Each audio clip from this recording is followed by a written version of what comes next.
Hubungan ekonomi Indonesia dan Tiongkok kembali mencatatkan perkembangan positif. Jalur pelayaran langsung yang menghubungkan pelabuhan Yunglou di Wuhan, Provinsi Hubei, dengan Indonesia kini menjadi salah satu urat nadi perdagangan penting antara kedua negara. Kehadiran rute ini dinilai mampu memperkuat konektivitas logistik, menekan biaya distribusi, serta mendorong pertumbuhan ekonomi di kawasan Tiongkok Tengah dan Asia Tenggara.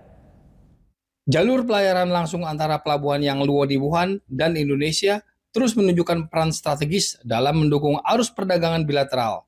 Rute ini memungkinkan kapal berlayar langsung dari Wuhan melalui Sungai Yangtze menuju Indonesia tanpa harus melakukan transit di sejumlah pelabuhan pesisir Tiongkok.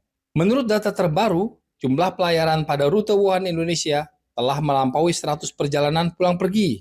Total volume angkutan mencapai sekitar 620.000 ton dengan nilai perdagangan menembus 1,4 miliar dolar Amerika Serikat. Angka ini menyumbang lebih dari 50% total perdagangan antara Provinsi Hubei dan Indonesia. Sebelum rute langsung dibuka, barang ekspor dan impor dari Hubei harus melalui pelabuhan besar seperti Shanghai, Huangpu, atau Ningbo, sehingga memerlukan waktu pengiriman lebih lama dan biaya logistik yang lebih tinggi. Kini, waktu pengiriman dapat dipangkas lebih dari 7 hari, sementara biaya logistik turun lebih dari 300 yuan per ton.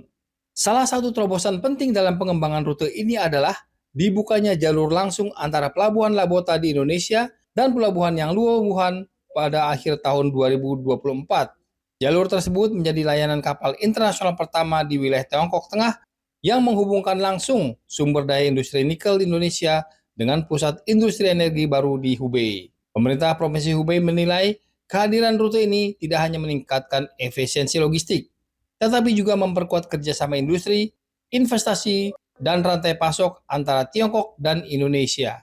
Selain melayani Indonesia, jalur ini juga membuka akses ke pasar Asia Tenggara lainnya, seperti Malaysia, Singapura, dan Filipina.